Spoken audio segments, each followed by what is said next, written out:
ईशावास्यमिदं सर्वं यत्किञ्च जगत्यां जगत् तेन त्यक्तेन भुञ्जीथा मा कृदकस्य स्विदनम् अनन्याश्चिन्तयन्तो मां ये जना पर्युपासते तेषां नित्यवियुक्तानां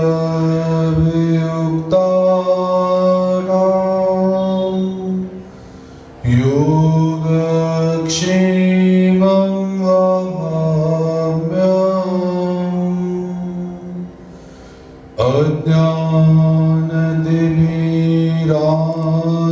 अज्ञानतिमिरान्धस्य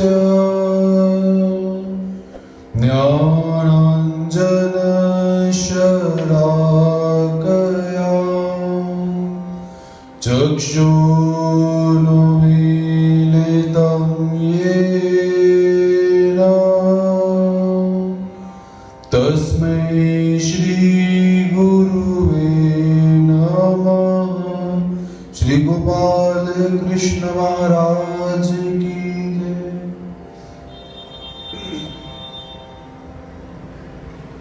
पद्मावती चरण चाली सत चित एवं आनंद जिनका स्वरूप है, अनंत सूर्य के समान जिनकी दिव्यांग कांति है, एवं अपनी बाल लीलाओं से सबको मनोहर करने वाले भगवान श्री कृष्ण महाराज जी के चरणारविंदों में प्रणिपात करते हैं।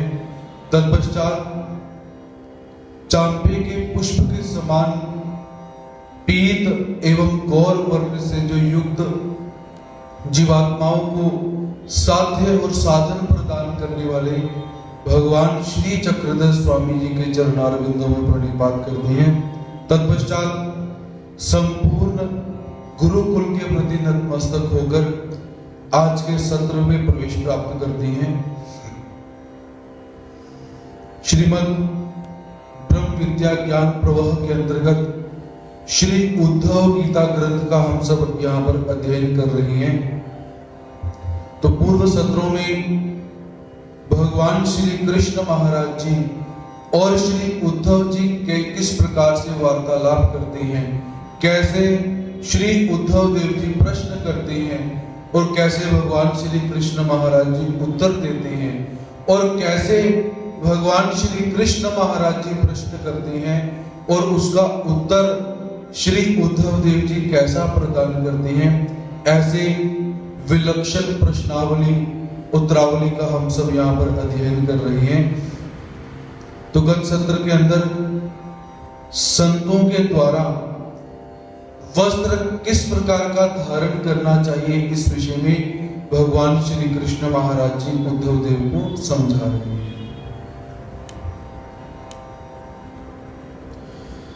भूमंडली से जे लहानवती चेर लगा लीजे तीर्थ शयन कीजे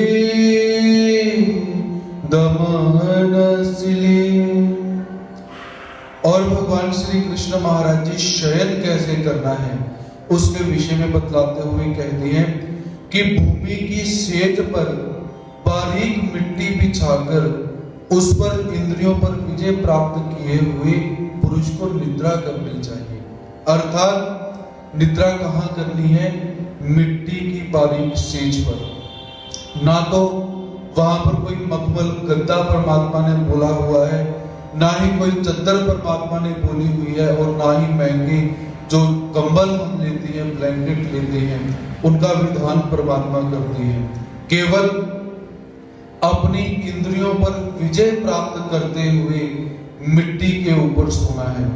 और शरीर इतना कोमल हो जाना चाहिए, कृष्ण हो जाना चाहिए, कि उस शरीर के जो उसका जो आकार हो चुका हुआ है वो मिट्टी के ऊपर पड़े, और जब वो साधक उठे तो क्या होना चाहिए, उसका जो जितनी भी आकृति है वो नीचे छिप जानी चाहिए, छप जानी चाहिए, ऐसे परमात्मा निवेदन करती है।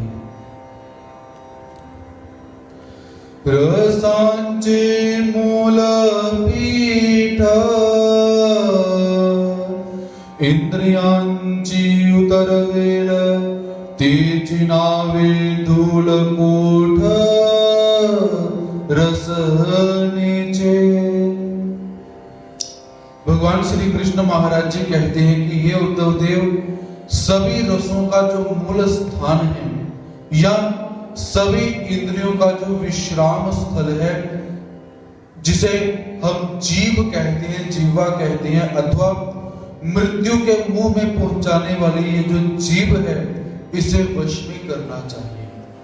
परमात्मा दसों ही इंद्रियों के अंदर केवल जीव को पहले वश में करने की बात करते हैं, क्योंकि रसना कैसी होती है, प्रत्येक इंद्रिय को जो शक्ति प्राप्त होती है वो जीव के माध्यम से होगी।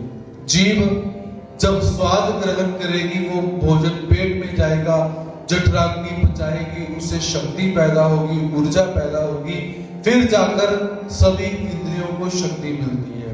और परमात्मा यहाँ पर क्या बोलते हैं कि मृत्यु के मुंह में पहुंचाने वाली, बहुत बड़ा विशेषण परमात्मा ने यहाँ पर बोला हुआ है कि ये जो जीव है वो कैसी है, मृत्यु के मुख में पहुंचाने वाली। अभी गोलगप्पे का नाम लिया जाए तो आपके मुंह के अंदर पानी आ जाएगा, आ भी गया होगा। जिनके नहीं आया वो तो अच्छी बात है, लेकिन सहज स्वभाव के अंदर पदार्थ मिलने के बाद तो पानी आता ही आता है, लेकिन श्रवण मात्र से ही जीव अपना कार्य करने के लिए उद्यत हो जाती है। और कथा के बाद बहुत सारे भक्त गोलगप्पे खाने भी जाएंगे। देख लीजिए, ये प्रैक्टिकल करके देख लीजिए, क्योंकि जीव जब ललायित हो जाती है उस समय वो इंद्रियों को ऑर्डर देती है, भाई भागो, इन पदार्थों का श्रवण किया, अब आस्वादन करें। इसीलिए इस जीव को क्या कहा गया हुआ है, सभी रसों का मूल स्थान। प्रत्येक इंद्रियों को रस देने वाली ये जो जीव है, इस जीव को वश में करना चाहिए, ऐसे भगवान श्री कृष्ण महाराज जी कहते हैं। दूसरा, ये जो जीव है ये शब्दों का उच्चारण करने का भी स्थान रहती है, इसीलिए शब्द भी कैसे होने चाहिए, उत्तम प्रकार के शब्द होने चाहिए, जिससे सुनने वाले को शैतल्य प्राप्त हो सके, शीतलता प्राप्त हो सके। ऐसे भगवान श्री कृष्ण महाराज जी यहाँ पर रसना इंद्रियों को वश में करना चाहिए, इस विषय में बतलाते हैं।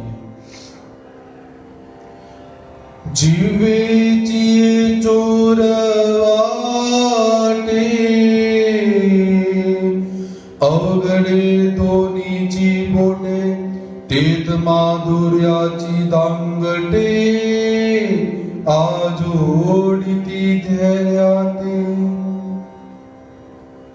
भगवान श्री कृष्ण महाराज जी कहते हैं कि ये उद्धव, यह 2 इंच की छोटी सी जीव है, कोई बहुत बड़ा इसका साइज नहीं है, लेकिन 2 इंच की होने के बाद भी कैसे है, चोर मार्ग पर विजय प्राप्त करना बहुत कठिन है। इस जीव को वश में करना बहुत दुर्घट कार्य होता है, क्योंकि जब कोई हमें कहता है कि ऐसी ऐसी वस्तु नहीं खानी है, तब जीव अवश्य बोलेगी कि ऐसी ऐसी वस्तु खानी है। जब डॉक्टर बोल देता है कि आज के बाद आपने मीठा नहीं खाना, इससे पूर्व आपको मीठा अच्छा नहीं लगता था, आप खाते भी नहीं थे, लेकिन जब से डॉक्टर ने बोल दिया है कि मीठा नहीं खाना है, अब तो जीव कहते हैं कि मीठा ही खाना है। ऐसे ये जीव कैसी है, एक जिसके माध्यम से जीवात्मा लूटा जा रहा है, जीवात्मा का पुण्य समाप्त हो रहा है, ऐसा एक चोर की न्याय है, और इसको वश में करना बहुत कठिन है। इस मार्ग पर मधुरता रूपी चोर खड़े रहते हैं, वे धैर्य की पिटाई करते हैं। अर्थात जो माधुर्य, कटुता, अम्ल, तीखा, फीका, मीठा, ये जो रस रहते हैं, माधुर्य इत्यादि, ये कैसे हैं? चोर की न्याय। मन अपने आप को धैर्य बंधाए रखता है कि नहीं, परमात्मा ने भी ये वस्तु खाने से मना की हुई है। नवरात्र आ रही है तो नवरात्र में बाहर से कुछ नहीं खाना, लेकिन इन 9 दिनों के अंदर हम अपने मन को धैर्य बंधवाते हैं, लेकिन जीव बार बार बाहर जाने का प्रयास करती है, क्योंकि जीव कैसी है? जीवात्मा के धैर्य को समाप्त कर देती है और जीवात्मा का मन डावाडोल हो जाता है और कोई ना कोई वस्तु सामने आई और खाकर हमने अपने व्रत को भंग कर दिया। ऐसी स्थिति इस जीव के कारण पैदा हो जाती है। तो परमात्मा भगवान श्री कृष्ण महाराज जी निवेदन करते हैं कि ये उद्धव, सबसे पहले इस जीव को वश में करने का प्रयास करो।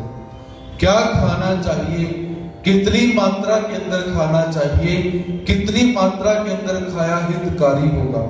अब डॉक्टर बोलेगा कि प्रतिदिन बादाम खाया करो, 5 बादाम प्रतिदिन खाने चाहिए, लेकिन 20-20, 25-25 बादाम खाने शुरू कर दिए, उसका फायदा नहीं होगा, नुकसान अवश्य होगा, क्योंकि कितनी मात्रा के अंदर हमने भोजन करना है इसका भी ज्ञान होना चाहिए। ऐसे भगवान श्री कृष्ण महाराज जी उद्धव देव को यहाँ पर समझाते हैं।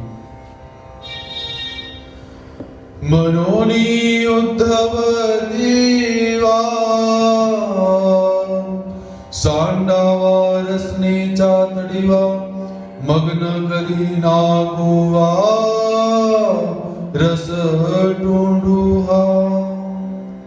भगवान श्री कृष्ण महाराज जी कहते हैं कि ये उद्धव, इस रसना रूपी नदी के किनारे से दूर रहना चाहिए, अन्यथा जिह्वा रूपी डाकू लूटकर कंगाल कर देता है।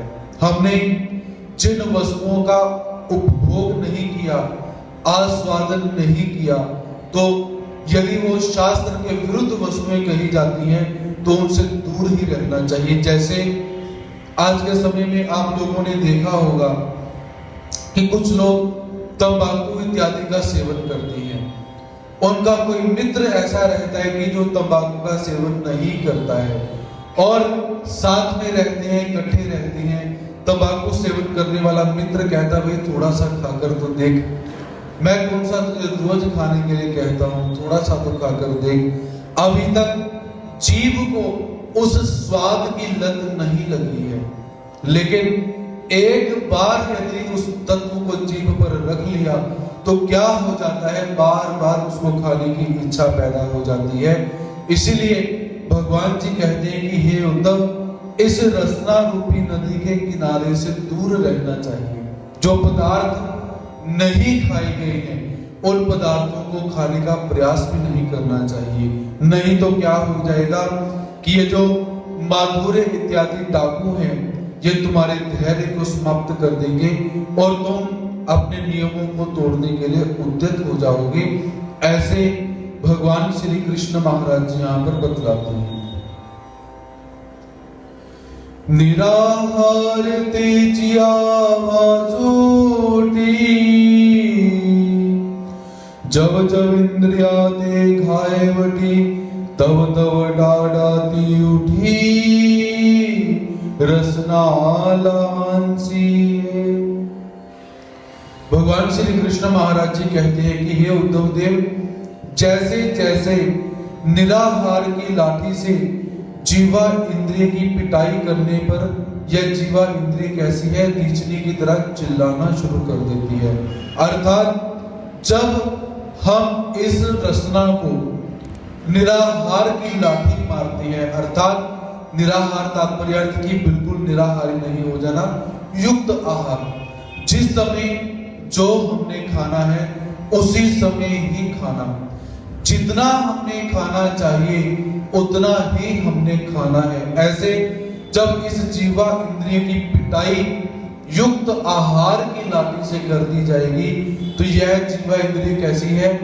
जैसे रीछनी को मारा जाता है तो वो चिल्लाती है, वैसे ही ये जीवा इंद्री भी चिल्लाना शुरू कर देगी, अर्थात आपसे बार बार मांगती रहेगी और चाहिए और चाहिए और चाहिए। लेकिन हम सबने एक बात याद रखनी है, जो बात भगवान श्री कृष्ण महाराज जी ने अर्जुन को बतलाई थी।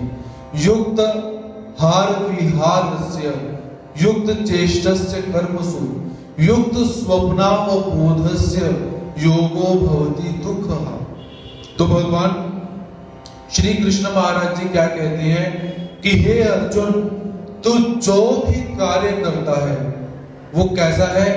युक्त होना चाहिए, ना ही कम होना चाहिए ना ही ज्यादा होना चाहिए। युक्त हार विहार, खाओ युक्त होकर खाओ। विहार अर्थात घूमने फिरने जाओ, युक्त होकर घूमने फिरने जाओ। सोओ युक्त होकर सो जाओ, उठो युक्त होकर उठो। तो क्या हो जाएगा? योगो भवति दुःखः। ये जो योग है इसके माध्यम से दुखों का हरण हो जाएगा। यदि हम विचार करें आज की सामाजिक व्यवस्था के अंदर, पारिवारिक जीवन व्यवस्था के अंदर हम लोगों को बहुत सारे रोग लग चुके हैं। उन रोगों का लगने का कारण एक ही दिखाई पड़ता है, अनियमितता। अर्थात एक बैलेंस शीट जो होती है वो बैलेंस शीट समाप्त हो चुकी है। खाना कितना है हमें पता ही नहीं, कब खाना है हमें पता ही नहीं, सोना कब है हमें पता ही नहीं, जागना कितने बजे है हमें पता ही नहीं। जाग रहे हैं तो जाग रहे हैं, सो गए तो सो गए, और खा रहे हैं तो खाई जा रहे हैं, खाई जा रहे हैं, खाई जा रहे हैं। रुके हुए हैं तो 2 दिन नई रोटी मिली तो नहीं खाएंगे। ऐसा जीवन नहीं चलता। बहुत सारे रोगों का एक कारण ये अनियमित वातावरण हो चुका हुआ है। यदि हम अपने जीवन के अंदर अपनी जीभ को नियमित कर लें कि सुबह हमने क्या खाना है और कितनी मात्रा के अंदर खाना है, दोपहर को क्या खाना है कितनी मात्रा के अंदर खाना है, रात्रि के समय क्या खाना है और कितनी मात्रा के अंदर खाना है। यदि हम इस खाने को ही बैलेंस में ले आते हैं तो बहुत सारे रोग हमारे समाप्त हो जाते हैं। जैसे अक्सर आज के समय में ब्रेकफास्ट किया जाता है, नाश्ता, तो उस नाश्ते के अंदर क्या है? ब्रेड खिलाई जाएगी, भारी परोठियां होती हैं वो खिलाई जाएगी, मक्खन घी खिलाया जाएगा, जो कि गलत है। हमारा आयुर्वेद इस बात की आज्ञा नहीं देता। आयुर्वेद कहता है कि अगर तुमने नाश्ता करना है, पहले तो भागवत जी कहते हैं कि नाश्ता करने की जरूरत नहीं है, नाश्ता नहीं करना चाहिए। लेकिन करें क्या? तो करो, भोजन करो दोपहर का पूरे 10 बजे सीधा। नाश्ते की कोई जरूरत नहीं है और चाय की भी कोई जरूरत नहीं है। ये तो हमारी हिंदू संस्कृति के अंदर है ही नहीं है, बिल्कुल भी नहीं। फिर भी यदि आपको लगता है कि नाश्ता होना चाहिए तो सुबह 7 साढ़े 7 बजे कुछ हल्का फुल्का ले लीजिए। उसके बाद पूरे 10 बजे आप इतना भारी भोजन कीजिए कि आप जितना खा सकते हो उतना खाओ दोपहर को, सुबह के 10 बजे, क्योंकि हमारा भोजन और सूर्य इनका भी आपस में बहुत सारा संबंध है। दोपहर 10 बजे सूर्य उदित हो चुका हुआ है, अपनी गर्मी प्रदान कर रहा है। आप उस समय जितना भोजन कर सकते हो उतना करो, और क्या होगा कि आपका भोजन बचेगा। उसके बाद आपने कुछ खाना नहीं है, लेकिन होगा क्या? आप भोजन करोगे, 1-2 घंटे के अंदर भोजन आपका अच्छी तरह से पच जाएगा। आपका शरीर को जिन जिन धातुओं की आवश्यकता है वो भी प्रदान हो जाएगी, पर उसके बाद आपको फिर भूख लगेगी। लेकिन बाघ भट्ट जी कहते हैं उसके बाद आपने कुछ खाना नहीं है। खाना हो हल्का फुल्का कुछ ले सकते हो।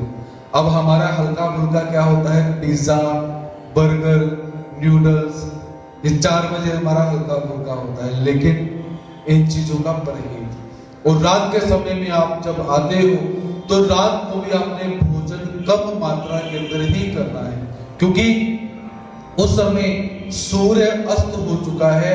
सूर्य का संबंध पेट की जठराग्नि से रहता है। सूर्य नहीं होगा तो जठराग्नि प्रदीप्त नहीं होगी। जठराग्नि प्रदीप्त नहीं होगी, आप खाना डालोगे बिना अग्नि के, वो खाना क्या हो जाएगा? सड़ना शुरू हो जाएगा। जैसे आप दाल बनाते हो, सब्जी बनाते हो, आपने सारा का सारा मटेरियल कुकर के अंदर या कढ़ाई के अंदर डाल दिया, ऊपर से कड़छी मार रहे हो, पानी आपने डाल दिया है, बस आपने नीचे आग नहीं जलाई तो क्या बनेगा? वो चीज सड़ जाएगी। यही चीज हमारे पेट के अंदर होती है। जाकर हम करते क्या है? सूर्य नहीं है तो हम जो पेट में आए हम डालते रहती है। अमृतसर का फेमस केसर का ढाबा, अक्सर कभी कभी देखने को क्या मिलता है? चल रहे हैं, साथ में श्रीमती जी हैं, स्वयं भी चल रही है, पेट यहाँ पर आया हुआ है, ऐसे होके चल रही है, फिर केसर के ढाबे का खाना खा रहे हैं। अर्थात शरीर में, प्रकृति में क्या बदल हो रहा है, क्या हेर फेर हो रही है, हम ध्यान ही नहीं देते कि शरीर बढ़ा कि कम हुआ। खाना, पेट बड़ा हुआ है, चला भी नहीं जा रहा है, फिर खाना खाने के लिए कहाँ जाते हैं? जहां पर बहुत भारी भोजन प्राप्त होता है।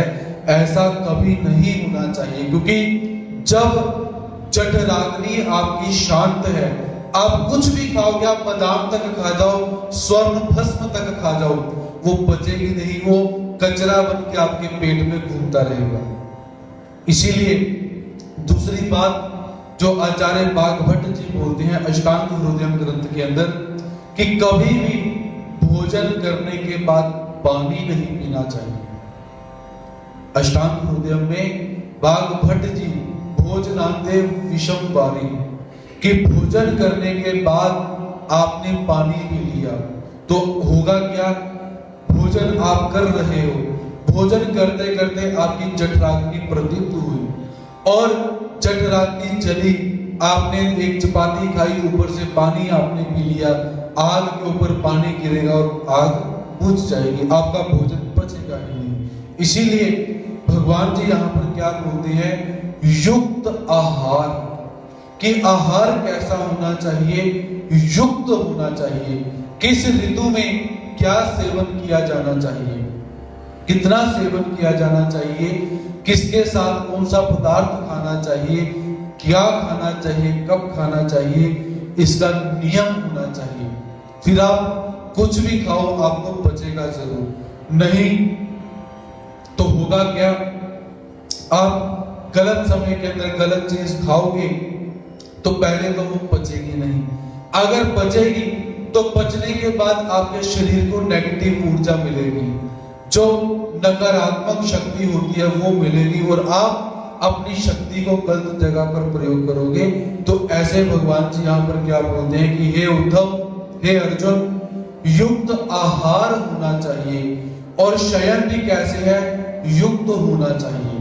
काम करो वो भी युक्त होकर करो, ये नहीं कि काम चल रहा है, रात के 12 बज चुके हैं और आप काम ही कर रहे हो, ऐसा नहीं। तो ऐसा युक्त होकर जब जीवन हम अपना व्यतीत करते हैं तो हमारे जीवन में बहुत सारी बीमारियां ऐसी हैं वो अपने आप ही दूर हो जाएंगी, ऐसा भगवान श्री कृष्ण महाराज जी यहाँ पर बतलाते हैं। विचारा चेरी पर से जिव्वे थे सावदाऊ सासे, तरी प्रबोध रत्न अनायासे हाथा चढ़े। भगवान श्री कृष्ण महाराज जी उद्धव देव से कहते हैं कि हे उद्धव, विचार विवेक के फरसे के प्रहार करने पर जीव रूपी समुद्र का पानी सूख जाता है। जीव को शांत करने के लिए क्या करना पड़ेगा? विचार और विवेक के फरसे से जीव के ऊपर प्रहार करना पड़ेगा। ये पक्का ये नहीं बोलना कि फरसा ले लिया और जीभ काटनी है।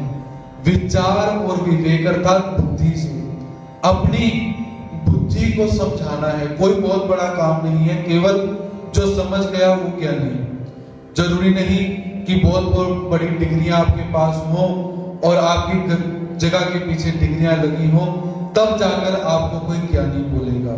जो जानता है, अपने आप को समझा सकता है, वो सबसे बड़ा ज्ञानी। इसीलिए भगवान जी बोलते हैं कि विचार विवेक रूपी फरसे से जीव रूपी समुद्र का पानी सुखा देना चाहिए, अतः प्रबोध रूपी रत्न सहज ही प्राप्त हो जाती है। बोध तो प्राप्त होता ही है, साथ में प्रबोध भी प्राप्त हो जाता है, विशेष प्रकार की बुद्धि भी आपको प्राप्त हो जाएगी, किंतु विचार विवेक आपको करना पड़ेगा। ऐसे भगवान श्री कृष्ण महाराज जी यहां पर कहते हैं, सिरोनी संयमाचा दांडी हे रसना घाली जीवांधोड़ी तरी चोर कुल होए देश ढली इंद्रियाची। भगवान श्री कृष्ण महाराज जी कहते हैं कि ये उद्धव, संयम रूपी वाहन पर बैठकर इस रसना को वश में कर लेने पर इस रसना का साथ देने वाली दूसरी इंद्रियां अपने आप ही वश हो जाती हैं। सभी इंद्रियों को वश में करने का उपाय परमात्मा यहाँ पर बतलाते हैं कि हे उद्धव, सबसे पहले क्या है कि संयम रूपी वाहन पर बैठना होगा और संयम के द्वारा केवल और केवल अपनी जीभ को वश में करने का प्रयास करो।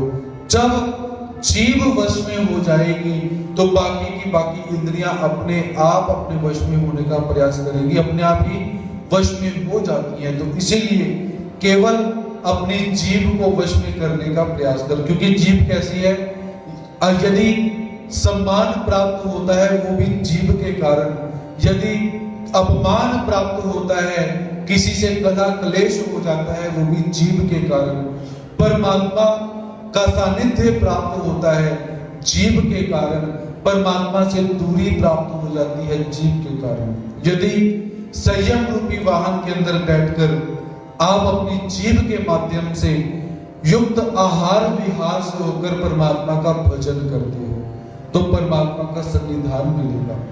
और इसके विपरीत यदि अपनी जीभ के वशीभूत होकर हम विभिन्न प्रकार के व्यंजनों को खाते हैं और परमात्मा का गुणगान न करके निंदा चुगली करते हैं तो परमात्मा से दूर हो जाते हैं। इसलिए भगवान जी यहाँ पर कहते हैं कि तुम्हें क्या करना है, संयम रूपी वाहन पर बैठकर जीभ को वश में करने का प्रयास करना चाहिए। ऐसे भगवान जी यहाँ पर निवेदन करते हैं। मनोनी विचाराची कराडी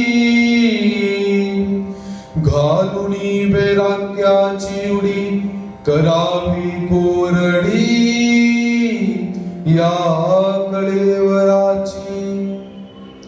भगवान श्री कृष्ण महाराज जी कहते हैं कि हे उद्धव देव, इसलिए वैराग्य धारण करके विचार रूपी पर्वत पर निवास करते हुए शरीर को निर्बल कर दे। अर्थात जब जीभ को वश में कर दिया जाएगा तो विभिन्न प्रकार के व्यंजन हम नहीं खाएंगे तो शरीर कैसे है, कृष्ण हो जाएगा, सूख जाएगा। इसलिए भगवान जी बोलते हैं कि शरीर को सुखाकर वैराग्य रूपी पर्वत पर चढ़कर निर्बल हो जाओ। और हम क्या करते हैं, शरीर को शक्ति देने के लिए पदार्थ खाते हैं और परमात्मा कहते हैं कि ऐसे पदार्थ खाओ जिससे शरीर की शक्ति समाप्त हो जाए। विभिन्न प्रकार के अश्वगंधा के चूर्ण, शिलाजीत जो हो चुके हैं, उसके बाद स्वर्ण भस्म, रजत भस्म और न जाने कौन कौन से आयुर्वेद के जो तत्व होते हैं, हम शरीर को बल देने के लिए उनका प्रयोग करते हैं। लेकिन याद रखिए, जो परमात्मा का साधक है वो अपने शरीर को बल देने के लिए कोई कार्य नहीं करता। वो यहां तक कि भोजन भी जब करता है उसके मन के अंदर एक यही भाव रहता है कि मैंने इस शरीर के माध्यम से परमात्मा को प्राप्त करना है, केवल मेरा शरीर जिंदा रह सके, इतनी मुझे ऊर्जा की आवश्यकता है, मेरे शरीर के अंदर बहुत बड़ी ताकत आ जाए और मैं पर्वत को तोड़ दूं, या मैं जिम जाकर अपने शरीर को अच्छा कर लूं, उसके ये भाव नहीं रहते हैं। उसके भाव तो कैसे हैं? वैराग्य धारण करने के उसके भाव रहते हैं। तो यही बात परमात्मा बोलते हैं कि वैराग्य धारण करके विचार रूपी पर्वत पर निवास करते हुए शरीर को निर्बल कर दे, ना कि सबल कर। ऐसा भगवान जी यहाँ पर बतलाते हैं। आई के भक्त राया ऐसे न संयमी से दो योगिया तयाची संसाया सांगेन तुझ। भगवान श्री कृष्ण महाराज जी कहते हैं कि हे भक्त शिरोमणि उद्धव देव, इस प्रकार से संयम पूर्वक रहने वाला जो योगी होता है उसकी स्थिति कैसी होती है, अब मैं उसकी स्थिति का वर्णन करता हूं, तो ध्यान से श्रवण करो। आहाराचनी संकटे पाठी पोट वटे वरी सिरा जालो मटे वने लगा। भगवान श्री कृष्ण महाराज जी कहते हैं कि हे उद्धव देव, आहार कम लेने से उस योगी का पेट और पीठ एक साथ जुड़ जाते हैं, अर्थात पेट है कि पीठ है ऐसा भाव ही खत्म हो जाता है, अर्थात उसकी कमर कैसी है, बिल्कुल पतली हो जाती है, और ऊपर से शरीर की जो नसें हैं वो नसें बाहर आ चुकी हुई है, और मुख कैसे है, कुमलाया हुआ सा दिखाई देता है। नसें तो जो नशा करते हैं उनकी भी बाहर होती हैं, तो हमने उधर नहीं जाना कि नशे की तरफ जाओ और शरीर सूख जाएगा, क्योंकि हमारे आज की जो युवा पीढ़ी है वो युवा पीढ़ी कैसी है, वो तो बोलेगी भाई भगवान ने बोला शरीर कमजोर करो, नशे दिखनी चाहिए, चलो नशे की तरफ चलते हैं, क्योंकि दिमाग अधगति की ओर चलना शुरू हो जाता है। यहाँ पर परमात्मा बोलते हैं आहार कम लेने से। सबसे पहले आहार नियमित मात्रा के अंदर होगा तो पेट कभी भी बाहर नहीं आएगा। आज हम क्या करते हैं, पेट बढ़ना शुरू हुआ, YouTube और Google में सर्च मारते हैं भी पेट कैसे कम करें, डॉक्टरों के पास जाते हैं कि डॉक्टर जी पेट कैसे कम करें, कोई दवाई बतलाओ, कोई कुछ बतलाओ, कोई कुछ बतलाओ, और परमात्मा यहाँ पर फ्री के अंदर उपाय बता रही है कि आहार युक्त कर लो तो तुम्हारा पेट कभी भी बाहर नहीं आएगा। लेकिन हम फ्री की एडवाइस कभी लेना पसंद नहीं करते हैं।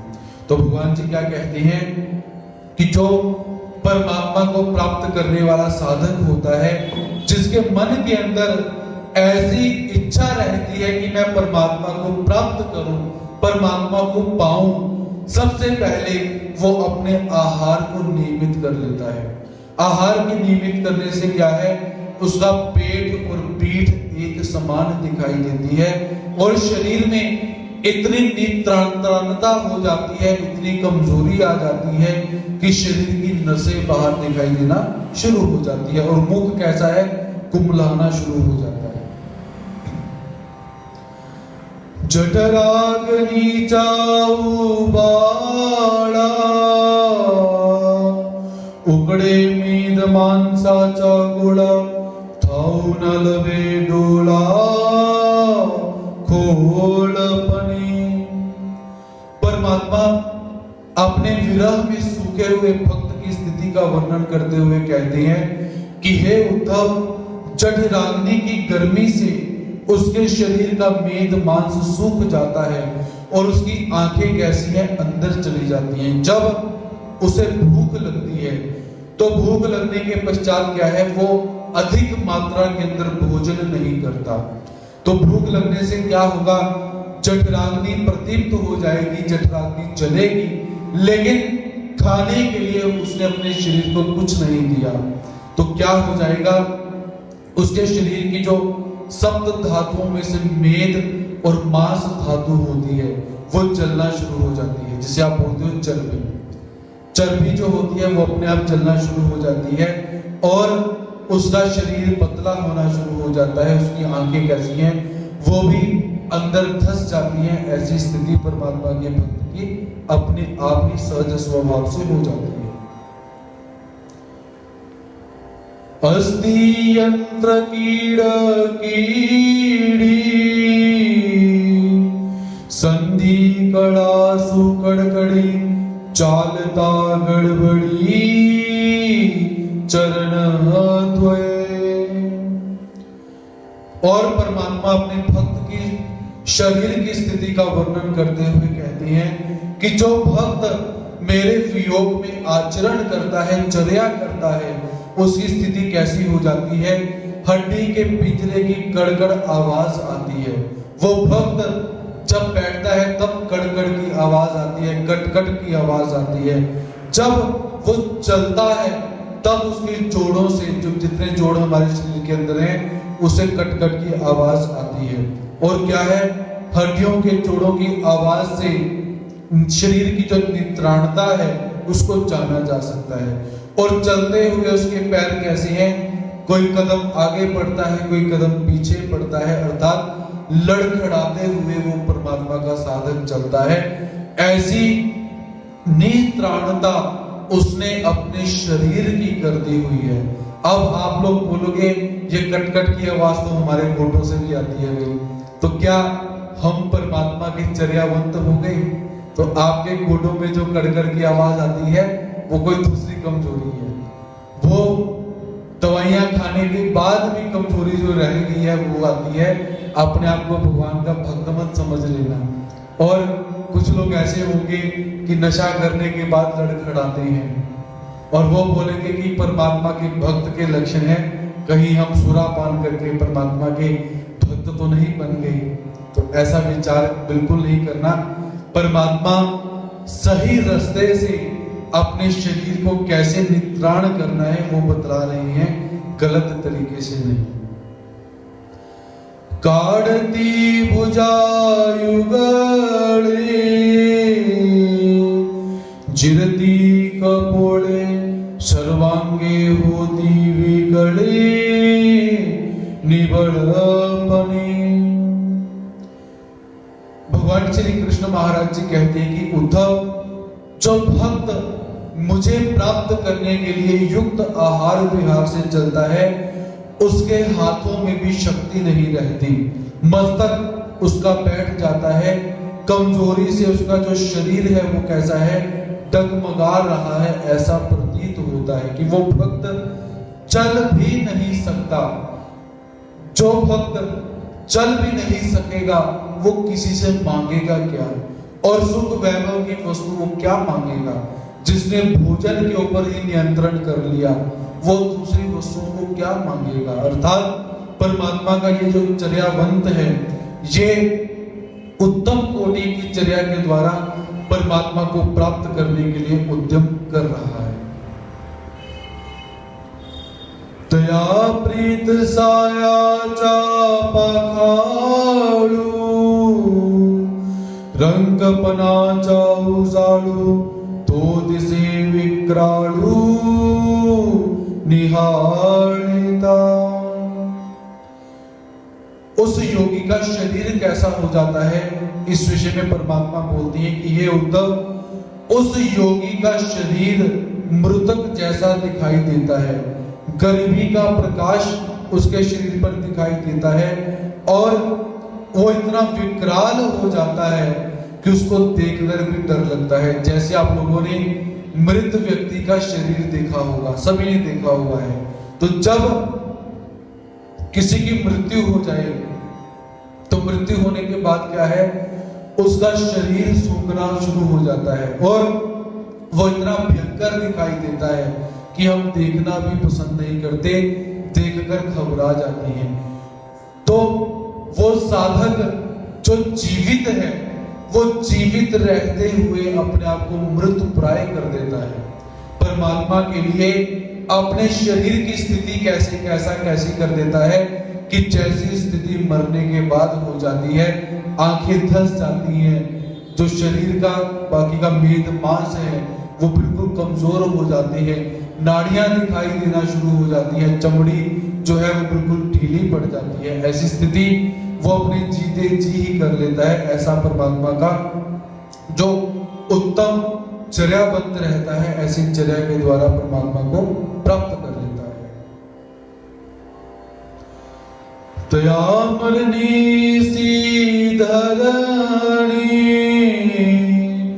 दुखे सी साजने तो दयावा उठी गेड़वने या कड़ेवरासी। भगवान श्री कृष्ण चंद्र महाराज जी कहते हैं कि हे उद्धव, उस योगी ने मानो मरने के लिए धरना दिया हुआ है, दुखों से उसकी मित्रता हो चुकी है। वो योगी जिद कर रहा है कि मैंने जीना नहीं है, मैंने तो भी मरना ही है। ऐसा वो हट करके बैठा हुआ है, लेकिन किसी गलत तरीके से मृत्यु को अपनाए, ऐसा भी परमात्मा ने उसे बतलाया हुआ है कि शरीर को गलत तरीके से नहीं मारना, नहीं तो आत्मघात के नरक भी लग सकती है। साथ में परमात्मा ने एक बात बोली हुई है, स्थिति, ध्रुति और वृद्धि। शरीर अगर एक चपाती खाकर जिंदा रहता है, अगर शरीर को भोजन देना ही बंद कर दिया तो आत्मघात का नरक लगेगा, सुसाइड का नरक लगेगा। इसीलिए इस साधक को पहले अपनी मात्रा देखनी पड़ती है कि मैं 4 चपातियां खाता हूं और मैं 4 चपातियां खाने के बाद 1 चपाती खाकर मैं जिंदा रह सकता हूं। ऐसी आहार शोधनी करने के बाद जाकर वो अपने शरीर को कृश करता है। तो मानो इस साधक ने धरना देकर रखा हुआ है, जिद करके बैठा हुआ है कि मैं तो जिंदा नहीं रहूंगा, मैंने परमात्मा के लिए मरना है। और इसने दुखों के साथ मित्रता कर ली हुई है, वह अपने शरीर का त्याग करने का इच्छुक है कि ये शरीर सही माध्यम से जितना जल्दी छूट जाएगा उतना जल्दी मैं परमात्मा को प्राप्त कर लूंगा। ऐसा भाव लेकर ऐसा चर्यावंत आचरण करने के लिए उद्यम करता है। त्या वीर गतीचे डोडोळे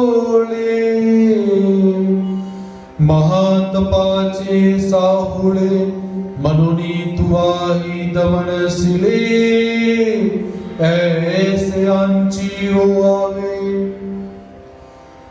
भगवान श्री कृष्ण महाराज जी कहते हैं कि हे उद्धव देव, वह योगी वीर गति की इच्छा रखता है, यानी दोषों पर विजय प्राप्त करना चाहता है, महान तप करते हुए आनंद मानता है। अर्थात भगवान जी क्या बोलते हैं, यदि उस साधक की स्थिति ऐसी है तो क्या वो दुखी होकर अपना जीवन बिता रहा है? परमात्मा कहते नहीं, ऐसी स्थिति में भी उसे आनंद प्राप्त हो रहा है। यदि उसका शरीर मृत्यु प्राय हो चुका है, उसने कोई भी बहुत बड़े बड़े जो पाउडर इत्यादि है वो नहीं लगाए, तब भी अंदर से उसको आनंद प्राप्त हो रहा है। तो भगवान जी कहते हैं इसलिए हे उद्धव, तुम भी उसी तरह अपनी इंद्रियों का दमन करो। जैसे वो साधक मुझे प्राप्त करने के लिए अपनी इंद्रियों का दमन करता है, उसी तरह मेरा वियोग होने के बाद, मेरे चले जाने के बाद ये आचार तुमने करना है, अपनी इंद्रियों को वश में करना है। ऐसे भगवान जी उद्धव को आज्ञा देती हैं। इंद्रिया चाचा कोरा झने भवसी गरगरा विकल्पाचा प्रलयवारा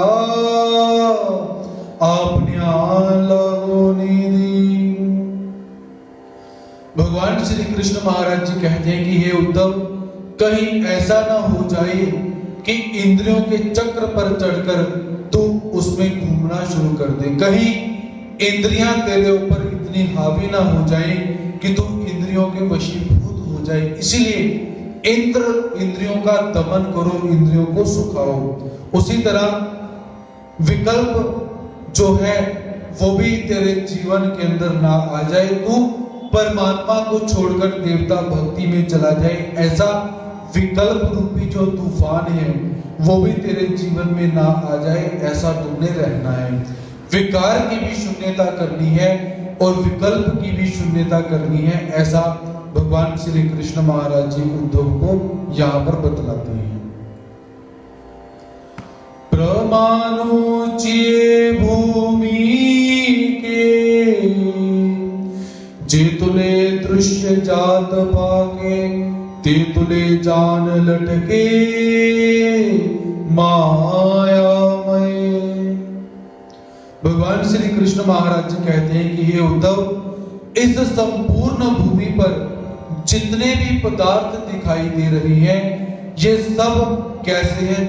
झूठे हैं, महामाया से युक्त हैं, नाशवान हैं।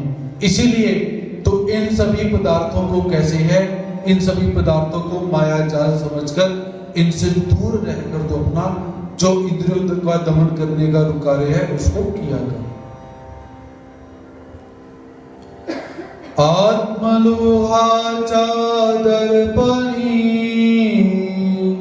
करावी ईश्वर ध्यानाची रजनी, मग गर्भे वेधैल निर्वाणी ब्रह्मरसी।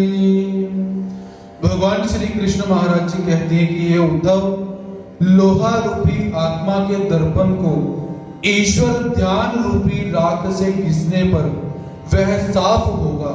अर्थात लोहा रूपी जो आत्मा है वो दर्पण जो है, उस दर्पण को ईश्वर का ध्यान करके, ध्यान रूपी राख के द्वारा जब तू साफ करेगा तो क्या होगा?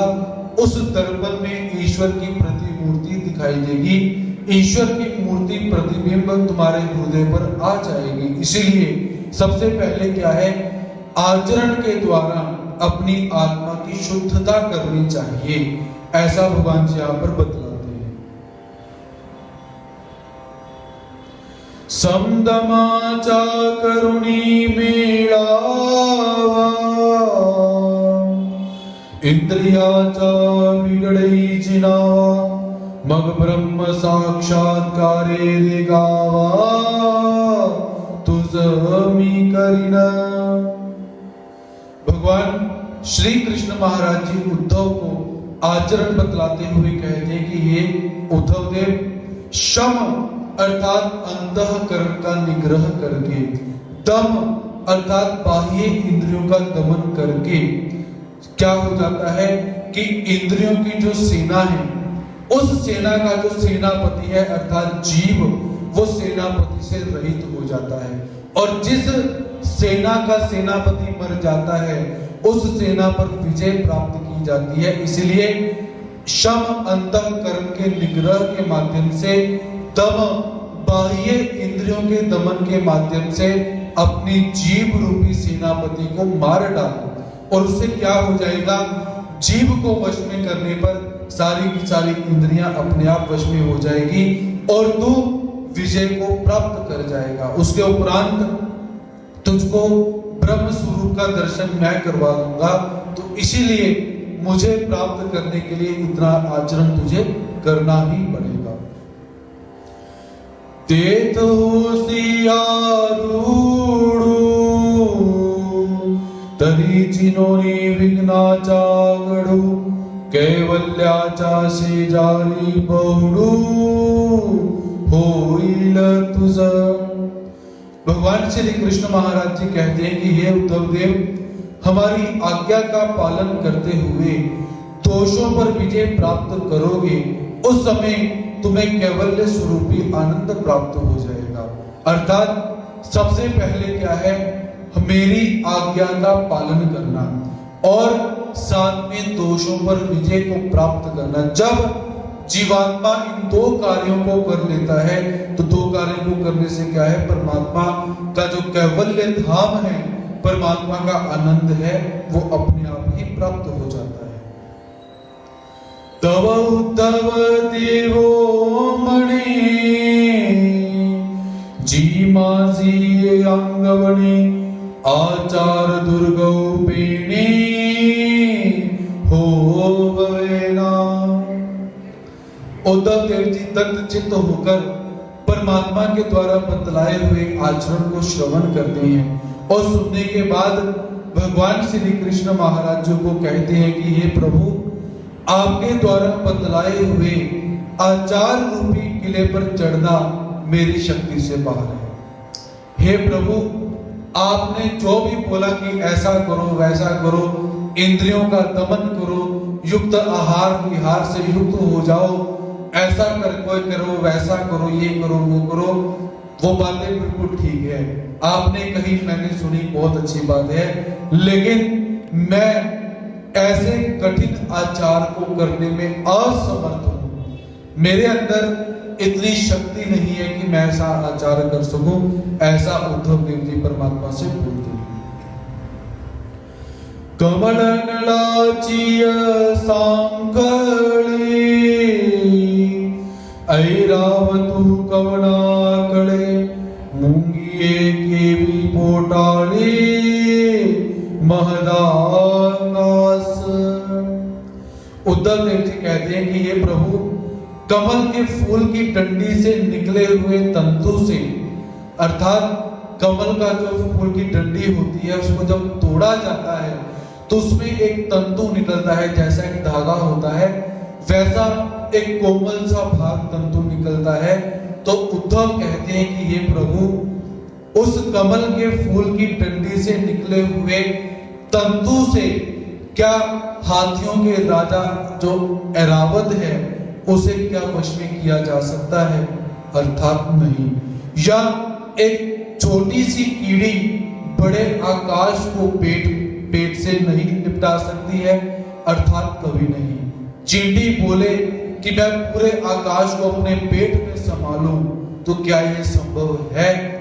उद्धव कहते नहीं। उसी तरह है प्रभु, आपने जिस आचार को बताया हुआ है ये आचार शक्य नहीं है, इसे कोई नहीं कर सकता।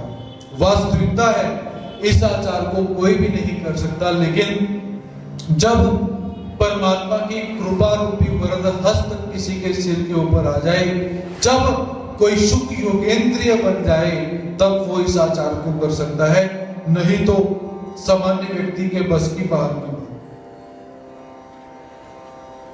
मृणाल सुताची वागुरे प्रलयानिलोका सावरे दिवाकरु केशवनी आवरे साया मंडलासी। उद्धव देव परमात्मा से निवेदन करते हैं कि हे प्रभु, या कमल की डंडी से निकला हुआ सूत का जाल प्रलय के समय की आंधी का जो तूफान होता है उसे रोक सकता है? कि हम बोले प्रलय कालीन तूफान पैदा हो चुका है और हम एक कमल के फूल की डंडी को उठाएं, उसमें से एक तंतु निकालें और लग जाकर प्रलय कालीन तूफान को रोकें, क्या रोका जा सकता है? बिल्कुल भी नहीं। अथवा आकाश के जो बादल हैं वह सूर्य के प्रकाश को कभी रोक नहीं सकते हैं। जिस तरह उसी तरह हे प्रभु, ये आचरण मैं नहीं कर सकता, ये मेरे से शक्य नहीं है। मस्का चेनी थाटे महामेरु के भी लोटिले हाथोबा के भी आटे अभंग निधि। उद्धव परमात्मा से निवेदन करते हुए कहते हैं कि हे प्रभु, जैसे बहुत अधिक संख्या में मच्छर मिलकर सुमेरु पर्वत को धकेलना चाहे, तो क्या ये संभव है? बहुत बड़े मच्छर मिल गए और कहते हैं कि सुमेरु पर्वत को धक्का मार के हम पीछे कर देंगे, क्या ये संभव है? बिल्कुल नहीं। उसी तरह हाथों की गर्मी से अथाह समुद्र के पानी को कोई सुखा सकता है? बिल्कुल भी नहीं। उसी तरह हे प्रभु, आपने जिस आचरण को बतलाया है, जिस अस्थि परी को आपने बतलाया है, ये कभी हो नहीं सकती, ऐसा उद्धव देव जी परमात्मा को बोलते हैं। तैसे आचार खड़ाग चेदारे कई सोनी माजे पाउल थार मनोनी सर्व प्रकारे नांगवे। उद्धव देव परमात्मा को कहते हैं कि हे प्रभु, आपके द्वारा बतलाई हुई अचार रूपी तलवार पर मेरे पैर नहीं टिक सकते। मैं तो सब प्रकार से लुट जाऊंगा। एक तो आप मुझे छोड़कर निज धाम चले जाओगे, दूसरी तरफ मेरे से ऐसा आचार नहीं हो पाएगा और मैं आपको प्राप्त नहीं कर पाऊंगा, मैं तो लुट जाऊंगा। हे प्रभु, ऐसा दुर्घट आचार मुझे न बतलाएं। तव मने दानव सिर साटू, उद्धव देवा न सड़ी लाटू, नावेग घे पानीटू, यनी आचार विरेसी। जब भगवान श्री कृष्ण महाराज ने उद्धव देव के ऐसे निराशावादी शब्दों को सुना तो परमात्मा उद्धव देव के ऐसे शब्दों को सुनकर कहती है कि हे उद्धव देव, निराश न होकर पराक्रम पूर्वक धर्माचरण करने का प्रयास करो, प्रयत्न करो। कि हे उद्धव, निराशावादी मत बनो, आशावादी होकर पराक्रम पूर्वक इस आचार को करने के लिए उद्यम हो जाओ, क्योंकि ये आचार तुम कर सकते हो। जो परमात्मा का भक्त है इस आचार को कर सकता है, ऐसा मैं तुम्हें बोलता हूं। न जिने केत की जी काटी, तरी कवे वनाचा संपुटी, मकरंदाची बोली वाटी, भ्रमरू की भी आरोगी। भगवान श्री कृष्ण महाराज जी उद्धव को समझाते हुए कहते हैं कि ये उद्धव, कांटों का डर न मानता हुआ केवड़े के फूलों के रस का आस्वादन भंवरा कर ही लेता है।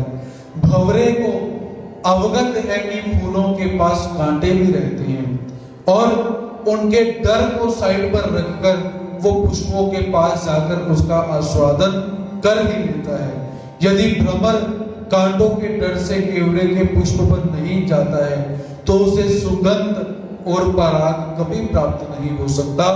उसी तरह तो थोड़े से कांटों को देखकर घबरा मत, प्रयत्न कर, प्रयत्न से ये जो आचार है इस आचार को करने के लिए उद्यत हो जा, ऐसे भगवान जी यहाँ पर बोलते हैं। उपवासाची सीने जरी चकोरून बैसे धरणी, तरी चंद्रकराचे पारणे केवी होए। भगवान श्री कृष्ण महाराज जी कहते हैं कि ये उद्धव, उपवास के कष्ट के डर से डर कर यदि चकोर पक्षी धरना नहीं धरता तो चंद्र किरणों से द्रवित होने वाले अमृत पान का सौभाग्य कैसे प्राप्त कर सकता है। यदि जो चकोर पक्षी है वो हठ नहीं करेगा और हठ नहीं करेगा तो बारिश नहीं होगी, तो क्या उसे पानी मिलेगा? कभी नहीं। वो हठ करता है, बार बार प्रार्थना करता है और बारिश के जो मेघ हैं उनको लगता है कि अब बरसना चाहिए, वो बरसते हैं, फिर वो पानी पीता है। तो यदि वो घबरा जाएगा कि मेघ तो बरसते नहीं, मैं क्यों व्यर्थ में दुखी हो रहा हूं, तो क्या उसे कोई पानी मिलेगा अथवा नहीं मिलेगा। इसलिए घबराना बिल्कुल नहीं है, इस आचार को तुम अच्छी तरह से कर सकते हो। तो ऐसे भगवान श्री कृष्ण महाराज जी उद्धव देव को समझाते हैं। क्षीर सागरी घड़उली, जरी देवो न करिते बड़ो बळी, तरी अमृताची पान केली केवी करिते। भगवान श्री कृष्ण महाराज जी कहते हैं कि ये उद्धव देव, क्षीर सागर के पराक्रम से, क्षीर सागर में पराक्रम पूर्वक देवताओं ने मंथन किया तो उन्हें अमृत प्राप्त हो जाता है। यदि देवता समुद्र मंथन न करते तो उन्हें अमृत कहां से प्राप्त होता। समुद्र मंथन किया तो उन्हें अमृत प्राप्त हो गया। इसीलिए तुम परमात्मा रूपी अमृत को प्राप्त करने के लिए आचरण रूपी समुद्र के अंदर मंथन करो, तब जाकर तुम्हें परमात्मा अवश्य प्राप्त हो जाएंगे। तैसे वीर गति जिए भूवाड़ी, ने दीजे देह दमना चीवड़ी, तरीके भी आंतुड़े रसातड़ी, कैवल्य निदान। भगवान श्री कृष्ण महाराज जी कहते हैं कि हे उद्धव, भूतों की पकड़ में आ जाने पर बलि दिए बिना वो नहीं छोड़ते हैं। अर्थात यदि कोई भूतों की पकड़ में आ गया तो वो उसकी बलि अवश्य दे देते हैं। उसी तरह वैराग्य के भूत को शरीर दमन की बलि नहीं किए जाने पर कैवल्य रूपी धन किस तरह प्राप्त हो सकता है। हे उद्धव, यदि तू वैराग्य को अपनी बलि प्रदान नहीं करेगा तो तुझे कैवल्य रूपी रत्न नहीं प्राप्त हो सकता है। अपनी शरीर की बलि तुझे देनी ही पड़ेगी, तब जाकर परमात्मा तुझे प्राप्त होंगे। ऐसे भगवान जी उद्धव देव को बतलाते हैं। आता सोहा प्रसंगु, झाल्या माझा वियोगु, तुवा सगळ्यांचा त्यागु, करावा विशेषता। भगवान श्री कृष्ण महाराज जी उद्धव को कहते हैं कि ये उद्धव, इस प्रसंग को अब यहीं पर विराम दे रहा हूं। मेरा वियोग हो जाने पर विशेष रूप से सबका त्याग कर देना। भगवान जी कहते हैं कि ये उद्धव, मैं अब इस बात को यहीं पर रोकता हूं, मैं इससे आगे तुझे नहीं समझाऊंगा। तो मेरा जब तुझे वियोग हो जाएगा तो तूने सबका त्याग कर देना है, ऐसा मैं तुझे आदेश देता हूं। हे जान पा निरधारी, मिया केली त्यागाचे कदरे, जे टाकाव्या चवरे, मुक्ती दुर्गाची। भगवान श्री कृष्ण महाराज जी कहते हैं कि ये उद्धव देव, मोक्ष के किले पर पहुंचने के लिए मैंने त्याग रूपी सीढ़ी लगाई हुई है, यह निश्चय पूर्वक समझ। यदि मोक्ष रूप किले के ऊपर तू चढ़ना चाहता है, मोक्ष रूपी दुर्ग के ऊपर तू चढ़ना चाहता है, तो उसके लिए मैंने त्याग रूपी सीढ़ी बना दी है। अब प्रत्येक जगह पर त्याग करता जा और त्याग करते करते क्या है, मोक्ष को प्राप्त हो जा। ऐसा भगवान श्री कृष्ण महाराज जी उद्धव देव को बतलाती हैं।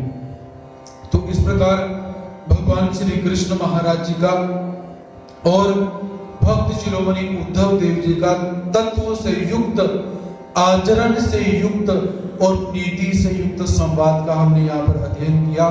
तो समय सीमा को ध्यान में रखते हुए आज का सत्र हम यहीं पर समाप्त करते हैं। कल पुनः भगवान श्री कृष्ण उद्धव का संवाद लेकर, तत्वों को लेकर आप सबके समक्ष उपस्थित होने का प्रयास रहेगा। तब तक के लिए सभी श्रोत्र वृंदों के प्रति प्रणति सादर करता हूँ। आशा करता हूँ स्वीकार करेंगे। जय श्री कृष्ण। दंडवत प्रणाम।